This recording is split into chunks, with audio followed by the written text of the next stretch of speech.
Okay, so I think we are also live. I'm sharing the screen. Remember last class we finished about all the types of pollution, right?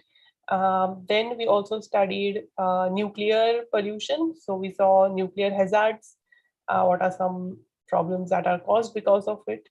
And now we are looking at solid waste management. Yeah, so even the waste that we generate, it has to be managed, it has to be treated.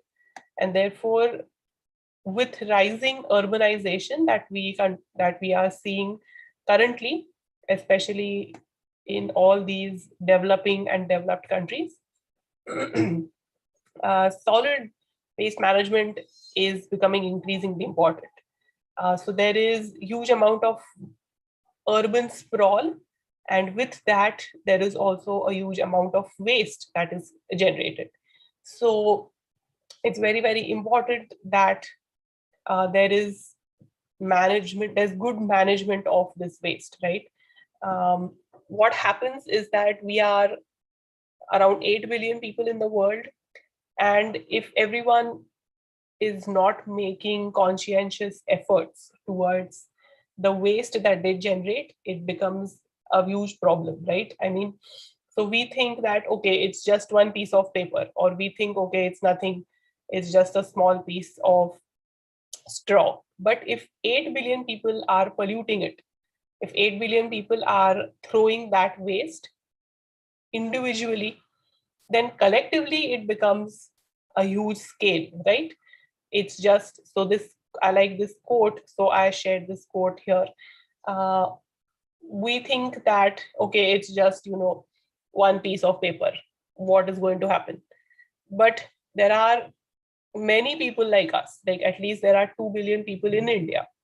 So if everyone throws one piece of paper, it's going to be a huge amount of waste paper, right? So therefore it is important, because when we talk of waste, we are talking of a community living. We are not talking of individually, but of course, the domino effect of that is very, very large. And therefore, we have to study solid waste management in that context.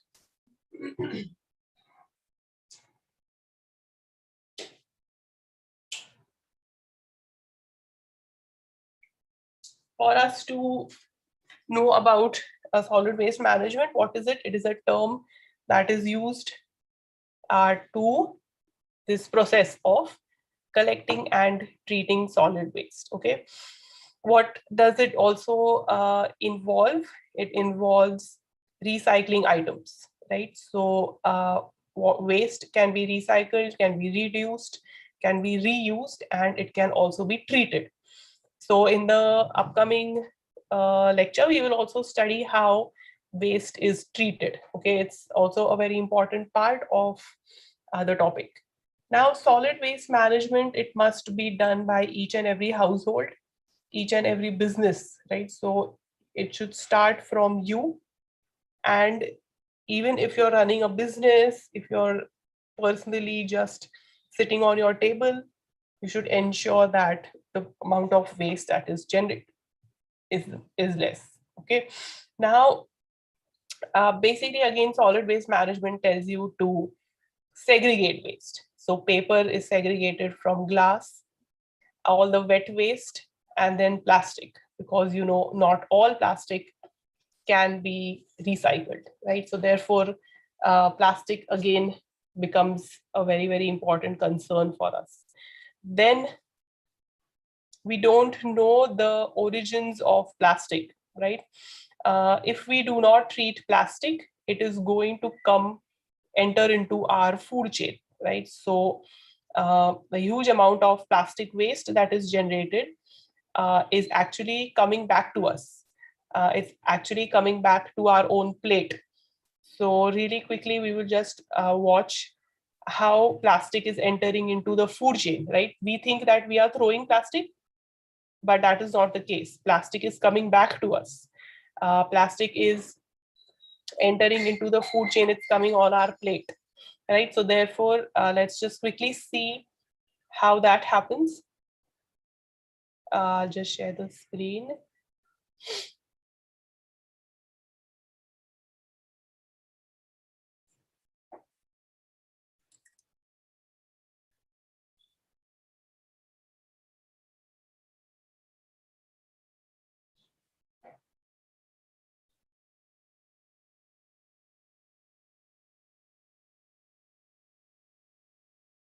So the short video is about, are you eating plastic for dinner, right? So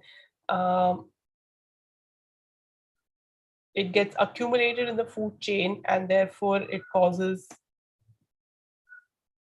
bioaccumulation, and therefore it even highlights the need for our consumption, how we treat waste, right? So this video is, it has a lot of compelling infographics, so that we can be very, very aware of this. It's a very well made documentary. I'll just share the screen. So it's called "Are We Eating Plastic for Dinner?" Right? So it has now entered back into our food chain. I'll just share the screen. It is everywhere. We need it. We want it. We even find it in places where we wouldn't expect it. When researchers examined the stomach of a beached sperm whale in 2012, 30 square meters of tarpaulin, 4.5 meter long hose, a 9 meter long plastic rope, and 2 flower pots. How is this possible? On average, a European uses and disposes of more than 100 kilograms of plastic per year. The large plastic waste ends up on huge landfills or in the sea. Today, more than 100 million tons of plastic is drifting around the oceans. Due to particular currents of the Pacific Ocean, a new continent has been formed. A mass of plastic waste the size of Europe. In some areas of the oceans, there is up to 60 times as much plastic as there is plankton. Because plastic does not rot, it lasts up to 500 years. Through exposure to sun, wind, and water, plastic is broken down into microscopic parts. These plastic particles can absorb high concentrations of agricultural and industrial toxins. Many animals mistake the plastic for plankton and eat their fill. Every year, more than 100,000 turtles, marine mammals, and seabirds die a slow and painful death because they starve with a full stomach or because their intestines rupture. Other marine creatures in whose cells plastic and toxins have accumulated end up as seafood. The smallest form of plastic are microplastics. They are added to cosmetics, shower gels, and toothpaste. A tube of toothpaste contains up to 10% microplastics. Sewage plants cannot filter microplastics, so they too end up in the sea. In the making of plastic, hazardous chemicals are used in order to enhance elasticity of fire resistance. Bisphenol A, flame retardants, are contained in almost every plastic product. Through exposure to heat, the wrong detergents, or simply over time, plastic will go brittle, thus releasing these chemicals, which in turn, through the airways, ingestion, or through mere touch, find their way into the human body. The consequences are severe. They include increased risk of cancer, asthma, infertility, and developmental disorders.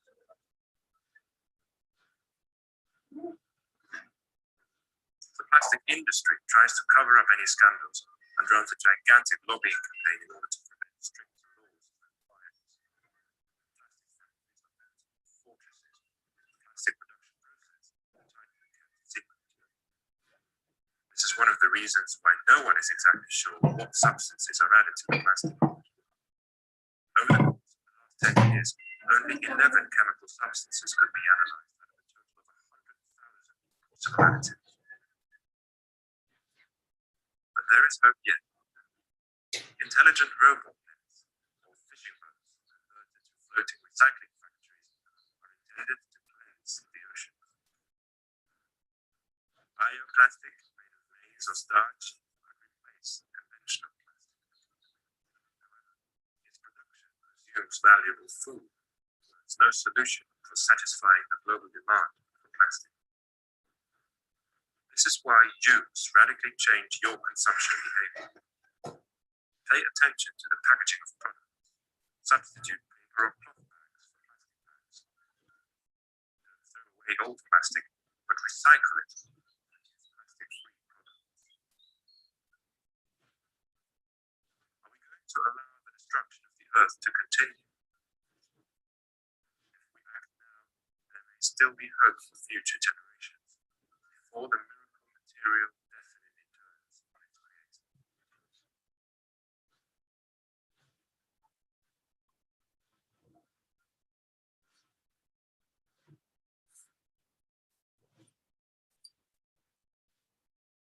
So, this video, it's a very official video. It's made by Nat Geo, and you must have heard of WWF, the World Wildlife Fund, also Greenpeace.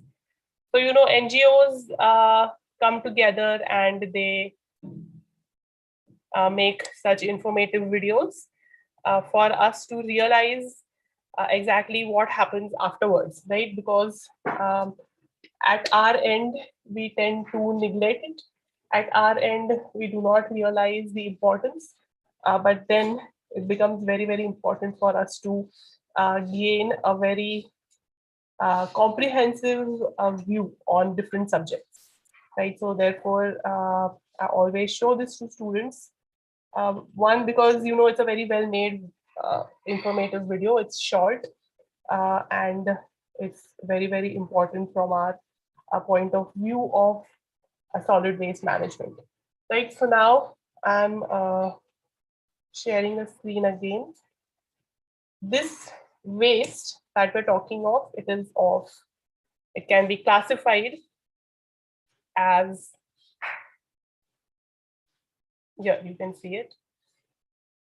Right, so waste can be classified as different types. So there is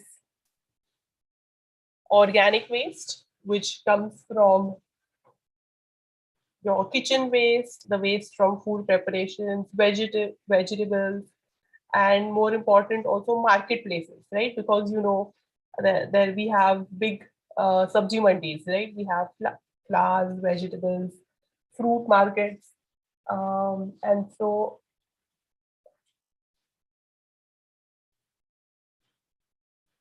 the other type is combustibles, paper, wood, dried leaves, all of these can be easily processed. They have low moisture content, and it's relatively easy to process them. We also have non-combustibles. So, these metals, tins, cans, all of these are part of your non-combustible waste. The most dangerous ones are the toxic waste, because they have chemicals in them that leach out. They can cause land and water pollution, so they're very dangerous. Of course, there are recyclables like paper, glass, metals, plastic. Okay. To add to this, we have different types of dust. There is construction waste, hazardous waste, then dead animals, right? So you must have seen dead animals, the carcass of dead livestock, other animals also, bulky waste, soiled waste. Okay. Another thing is that you can also think of litter, right? So litter also contains different types of these waste. There are basically many different types that you can actually classify waste. The way that it is usually done is, the first type is the municipal solid waste, and then you have industrial waste, and then the third type is again the radioactive waste, right? So if we have to characterize domestic waste or municipal waste, what is it? It contains paper, wood, glass, food waste, plastics, and different types of also metal waste, because a lot of e-waste is also generated. There are different sources of solid waste. Where does it come from? The first one is, of course, residential. So, your homes, your also businesses, all of them are the major sources of solid waste, right? So we do generate a huge amount of food waste, plastic, cardboards, metals, right? They can also be sometimes e-waste, batteries, there are old mattresses, right? Used oil, all of these are part of the residential solid waste, okay, or the municipal solid waste. The second type I told you is industry, right? So industries are also known to be one of the biggest contributors to solid waste, right? So they include light and heavy manufacturing industries, construction sites, and power and chemical plants, right? So again, the waste that they generate is of a concern because you know that it is going to cause different types of pollution. These industries, they also produce solid waste in the form of housekeeping waste or food waste. Of course, you know, industries, they also produce packaging waste, right? Because they have to package their product. There can be construction and demolition waste. And of course, there is special waste. So all of this is part of the industrial solid waste. Now there are commercials. So, you know, commercial buildings, godowns, hotels, right? All of these. So, you know, there are hotels that generate a huge amount of wet waste, right? A lot of food that is generated. Have you heard of this Robin Hood Army? So there is this NGO called as Robin Hood Army. What they do is they collect waste from they collect food, excess food, right, from hotels or, you know, weddings or some functions, and then they give it to the needy people, right, the homeless people. So they are redistributing excess food uh, instead of wasting it, right? So it's a very good initiative. Also, I think they are also connected with like hostels, right? PGs or hostels. So it's one of the good things because you must not waste food, right? Especially for for a country with so much poverty, you must treat these resources with respect. The other commercial wastes are, of course, glass, you know, paper, metals, cardboard, right? The other are institutional waste. Now, institutions also generate waste. Schools, colleges, of course, we have huge amount of paper, right? Plastics, all of that also comes from institutional waste. There is, of course, construction and demolition areas because they generate a huge amount of cement, materials, steel, concrete, wires, right? So wires are also, again, very important because if they are not disposed of properly, they cause choking. You must have seen dogs, right? Like dogs, sometimes they get the wire gets stuck in their neck. Have you seen it? Even birds, birds also get stuck in wires. So it's very, very dangerous to biodiversity. Then municipal waste. So the urban centers also contribute to huge amount of solid waste. We know that urban spaces are generating huge amount of waste. Municipal services that generate waste are street cleaning, right? So, you know, streets are cleaned, again, especially in the fall. In India, there is huge amount of deciduous trees and the leaves get collected in a huge amount. Waste from parks and beaches, wastewater treatment plants, right? Of course, they are going to generate waste. And also waste from recreational areas. Yeah, so, you know, theaters, parks, all these public spaces are all also going to generate waste. Okay. What are the other sources of waste? The seventh one is, of course, your treatment plants. So heavy and light manufacturing plants also produce solid waste, and they include refineries, power plants, mineral extraction plants, and so on. So the sources that generate waste are so many, right? So we are already looking at the eighth one, the eighth source, agriculture.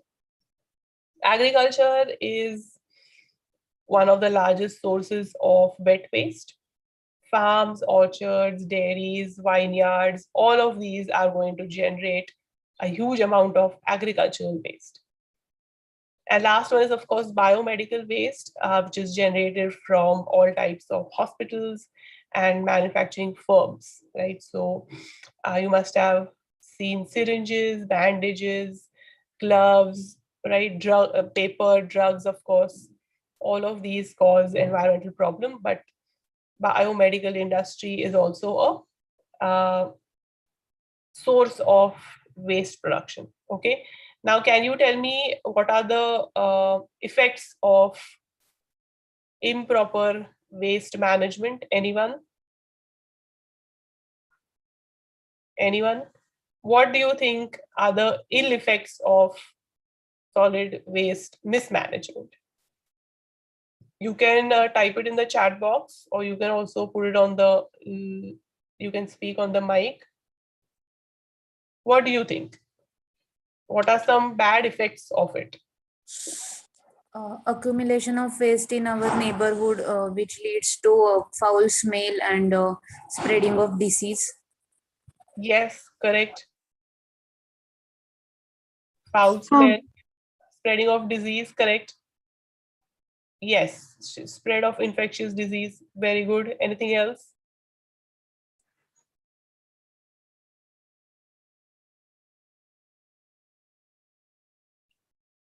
Any other reason, any other effect you can think of? Harmful for marine ecosystem. Yes, marine ecosystems, very good. So the thing that we just recently watched. Yes, waterborne diseases specifically.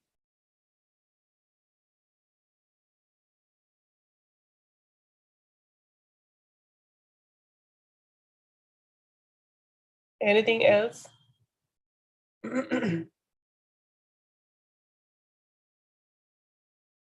Okay, let's see it. What are the effects?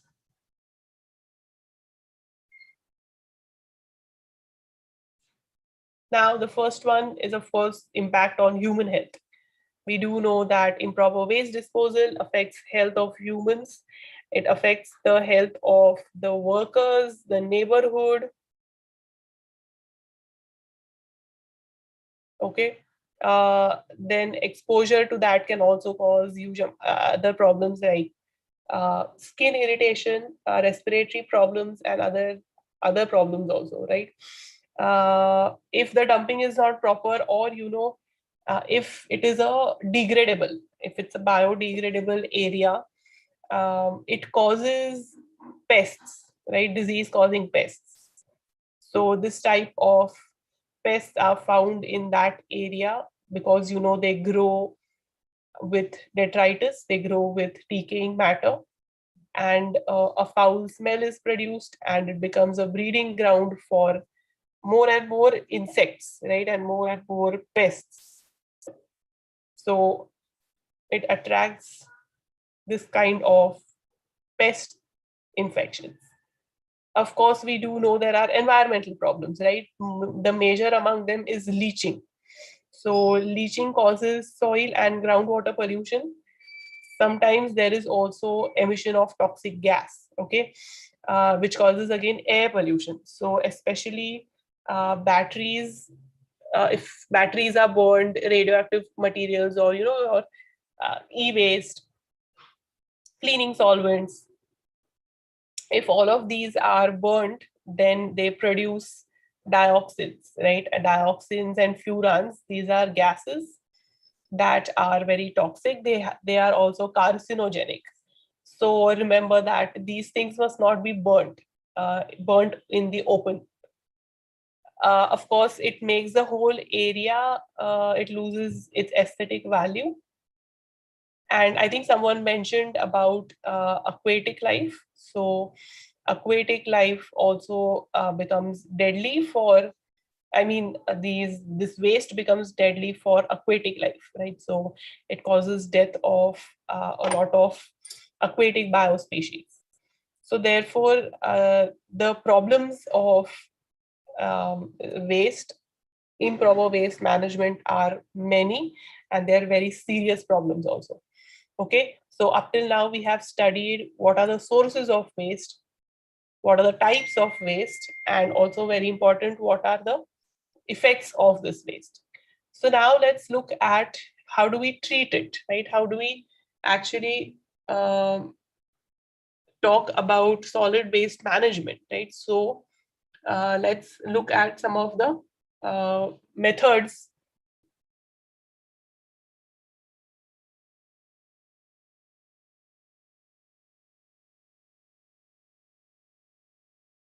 Let's look at some of the methods that should be applied, right? About or how methods are being practiced in the environment. Okay, so there are different methods of solid waste management. Let's look at the first one.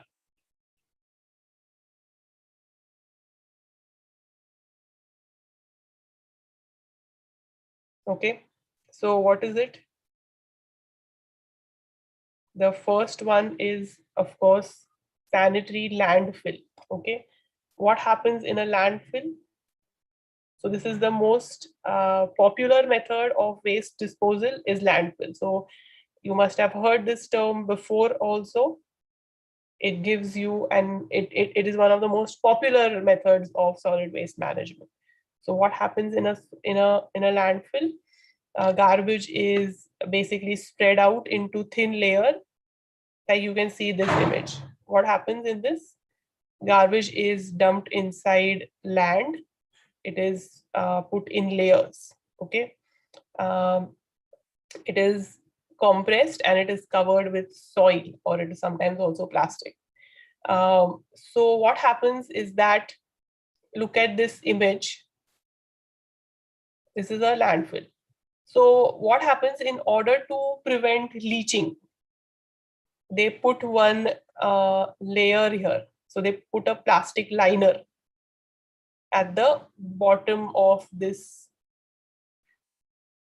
and therefore leaching is avoided into the groundwater or into the soil. Yes, are you following this? What they do in modern landfills is that you don't directly dump waste in it, but what you do is there is first a liner that is put, so that whatever leaching happens, it does not spread to the outside. So this protects, so this liner, what it does, it protects the groundwater from being contaminated, right, because of leaching or percolation. And so what happens whenever the landfill is full, it is covered with layers of sand, clay, to prevent the seepage of water. Yeah, so these are some of the modern landfills which are made in this way. Yeah. So what are the advantages of this method? So landfills, if they are managed efficiently, it is an ensured method. So landfills are the most popular method. Landfills, they must be managed efficiently, and it is an ensured method of solid waste disposal. The only constraint is that it requires reasonably large area. Here. Now let's look at the second method. The second method is incineration. Very simple. From the name, it is clear that there is burning. So what happens? There is burning of solid waste at high temperature until the waste is turned into ashes. Okay, now incinerators are made in such a way that the heat that they generate can also be reused. Okay, so look at the diagram, look at the image here. So this is an incinerator. Can you see this big instrument like thing? So this is an incinerator. So what happens in this incinerator? Whatever waste is there, that is put inside here. Okay, now that generates heat. So the advantage of this is that the heat is actually used to rotate turbines and electricity can be generated. So it has both the purpose of treating waste and also of generating heat energy.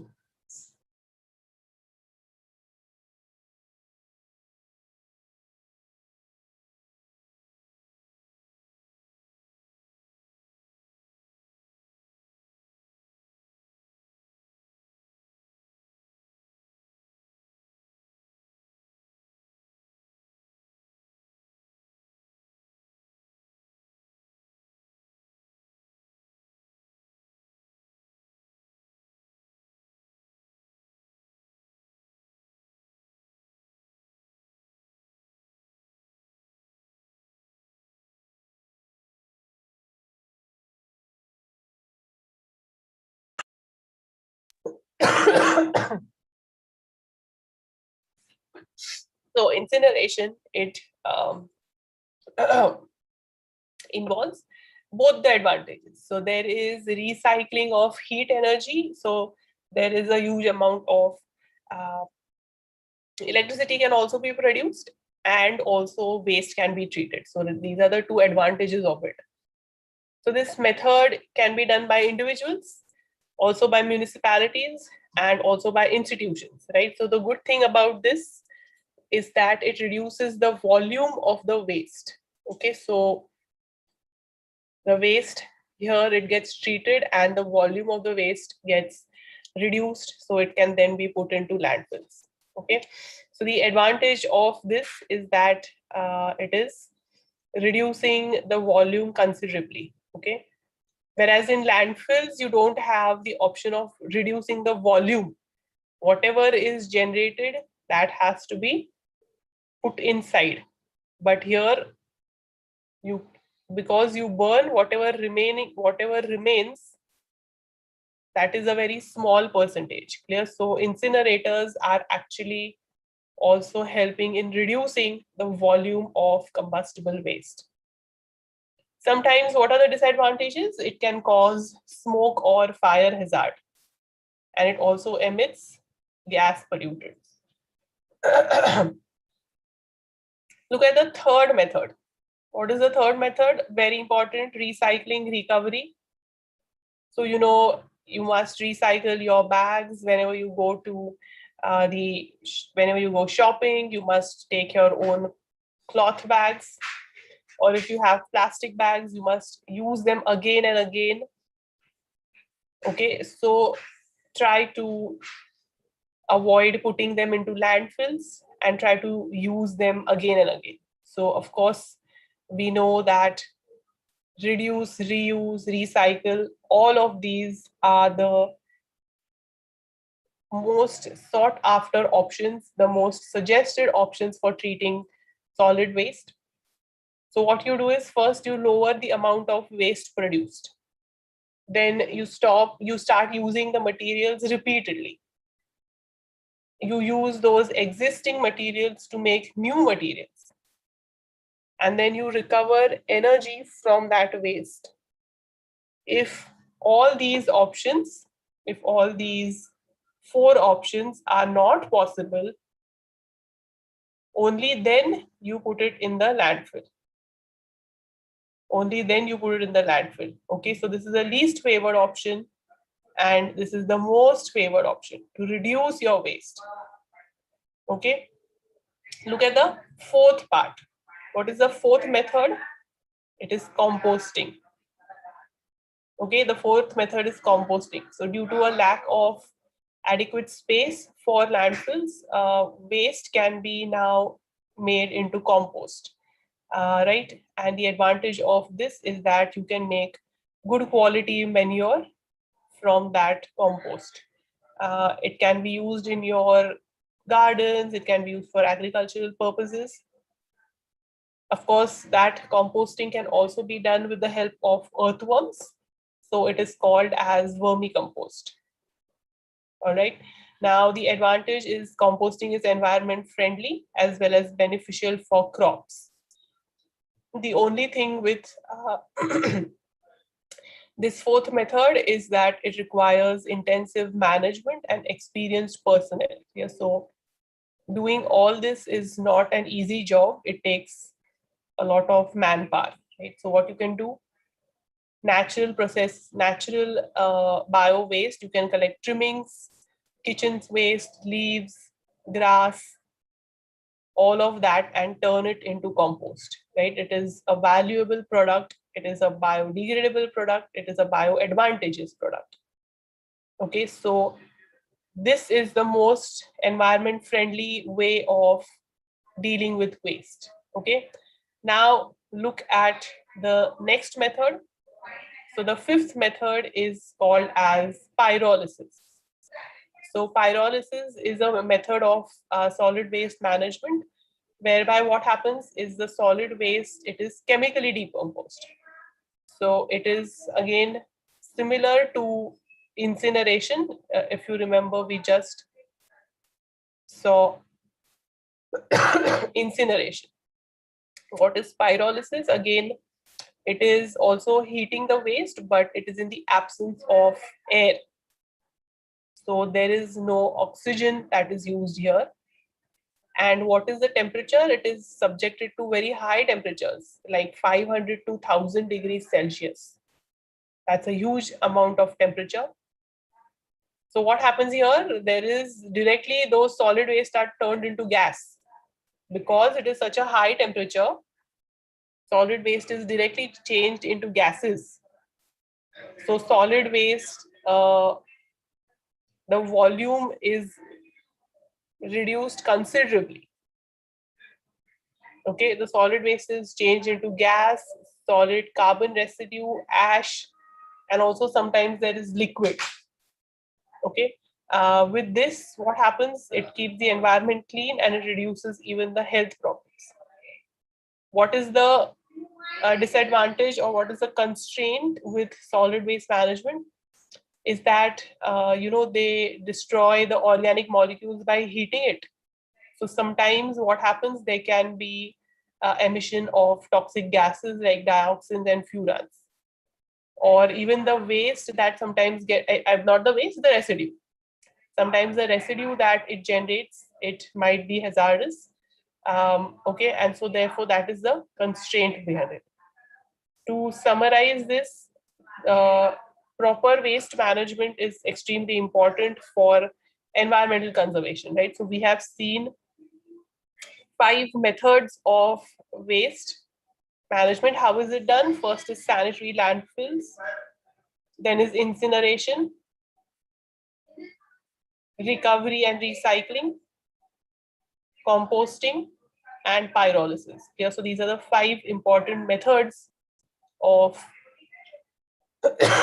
solid waste management. Okay, so this is again a summary slide. Like I told you, for each of the pollutions also we have seen this. So it will help you to revise quickly for your exam. There are causes, there are effects, and of course there are solutions. Okay, so it will help you to just quickly summarize this, quickly revise this in your exams. So because this is there for your exam, okay, even for your midterm, this is there. Okay. So what does this say? I think we have studied all the pollutions. So we need freedom from noise, air, water, radioactive waste, pollution. And above all, we need mind pollution freedom, right? So I thought this was a very important quote. What does it say? That of course we need freedom from all these other pollutions. We need clean air, we need clean water, but we also need clean minds, right? Minds which are compassionate, minds which are honest. We need kind people, right? We need helping minds. So for us, we do need freedom from mind pollution. Okay, that is also one very important method that I saw, and so therefore I thought I will put this up here. Okay, purity is not a luxury, but now it has become a necessity. Okay, so what must we do? We should make no pollution as our New Year resolution. So we need more and more clean environments. We need freedom from all these pollutions. and the only way that you can do it is by individual activity. Okay, so individually we must be conscious. We should make changes to our lifestyle. And we must also support and participate in various activities that NGOs do, right? Or which college does, or, you know, of course, I think we have a river cleaning drive in our college. We also have, I think we have clothes donation also, clothes donation, e-waste donation. All of these these drives are held in our college, right? So we must participate in them. We must be aware of these issues, and we must do our bit to tackle all these different types of pollution. Yes, does that make sense with everyone? Is everyone following? Because what happens without without individual contribution, it's very difficult to think about conservation.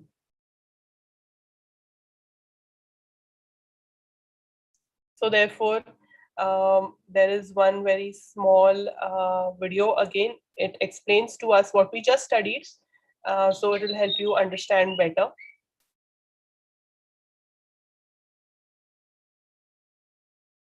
It's 12.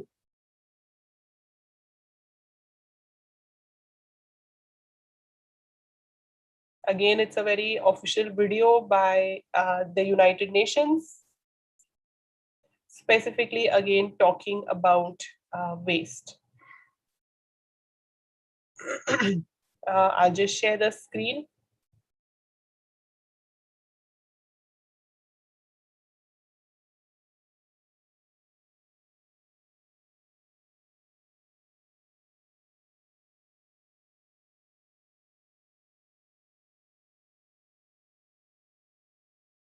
Okay, I'm sharing the screen for this.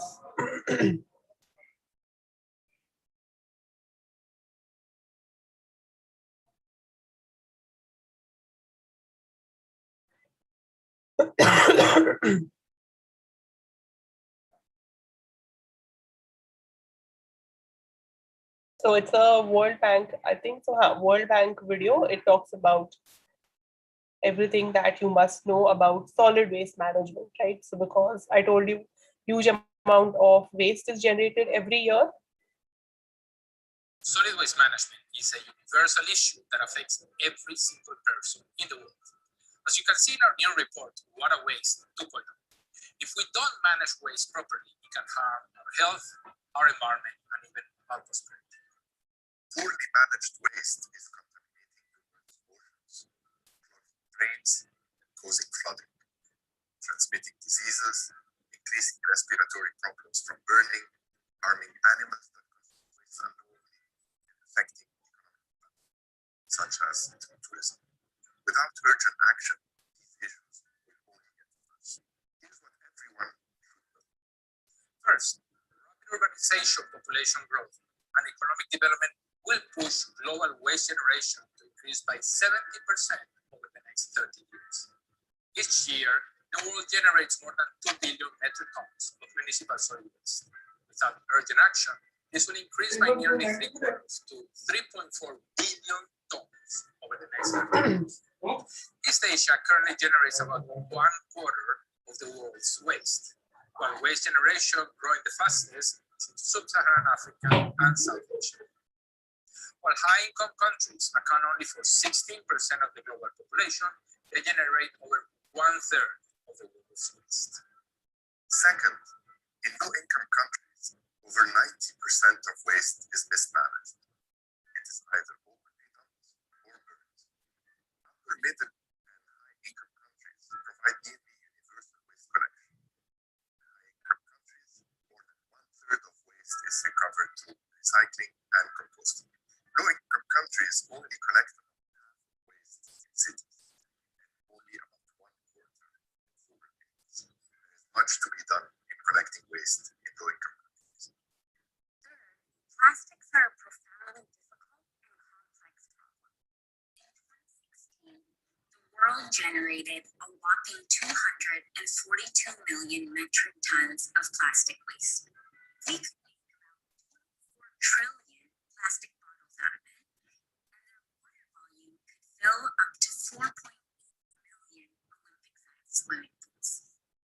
Even when plastic waste is collected, many countries don't have the capacity to process this, leading to dumping or mismanagement of it. Plastics in rivers, waterways, and oceans are a particularly growing urgent problem. 90% of marine debris is plastic. Waste is growing, but so too is the global momentum to find solutions to stem the tide and make waste management more sustainable. Many solutions already exist. The World Bank is increasingly working with developing countries worldwide to invest in sustainable waste management and address challenges related to infrastructure, governance, financing, and capacity. For example, there are different ways to curb plastic waste: producing less, consuming less, and including plastic in overall waste management plans. Solid waste data and planning are also part of the solution. It is important to understand how much and what types of waste are generated and where. This can help governments create more effective waste management policies and plans for the whole life.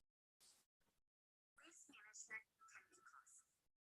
It may be the single highest budget item for many local governments. However, it makes economic sense to manage properly. Uncollected waste and poorly disposed waste has significant health and environmental impacts. The cost of addressing these impacts is many times higher than the cost of developing and operating simple, adequate waste management systems. In an era of rapid urbanization and population growth, solid waste management is a critical piece for sustainable, healthy, and inclusive cities and communities. However, it is often put on the back burner when it comes to human health.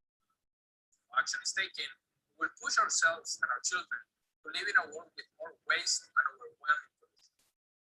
Lives, livelihoods, and the environment will pay an even higher price than they are already. We already know what needs to be done to reverse the trend. We just need all levels of society to take urgent action. Sustainable waste management is everyone's business. The time for action is now.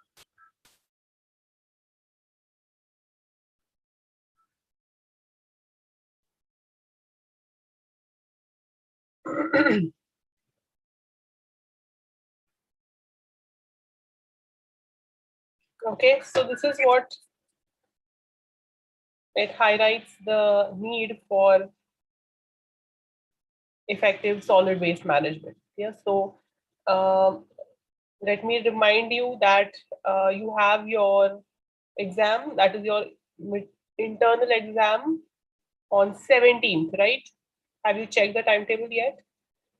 I'll just put it in the chat box also. So 17th May is the EVS internal exam for Sem 2. Have you received the timetable yet? Yes, ma'am. So when does your exam start? 9th May. Okay, 9th May. All right. So we do have this week. So we will have a lecture on Wednesday and Thursday also, 4th and 5th. We'll be able to take the lectures. All right. So then I'll let you know the syllabus in detail. I will also put it in your WhatsApp group. So of course, all these pollutions that we studied are there for your internal, and also solid waste management is also a part of that. So this whole unit is there for your internals. Okay, I will confirm the syllabus once again. I will put it on the group, so you don't have to worry about it. And I will share these presentations so you can refer them as a study material. So any questions? Any more questions?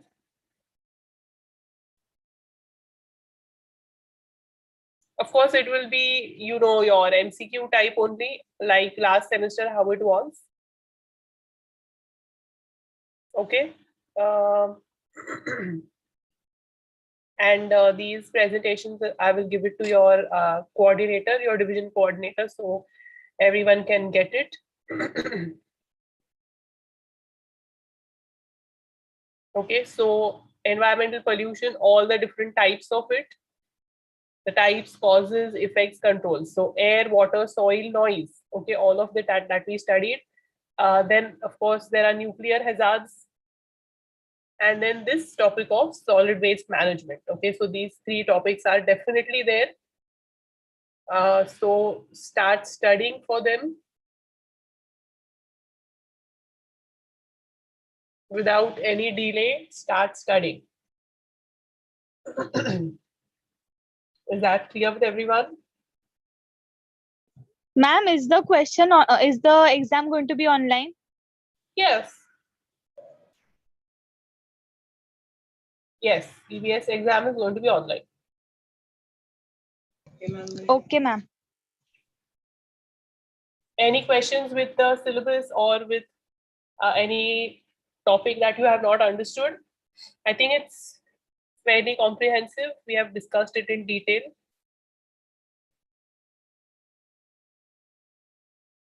Okay, fine. So what we'll do is on Wednesday and Thursday, we will start with the next unit. So we will look at environmental legislation, right? So there are at least 3-4 laws that we have to look at. The Environment Protection Act, the Air Prevention Control Act. So we will study those laws in the next lecture on Wednesday. And then I think that will suffice, okay, for your internals. Fine. So if you don't have any questions,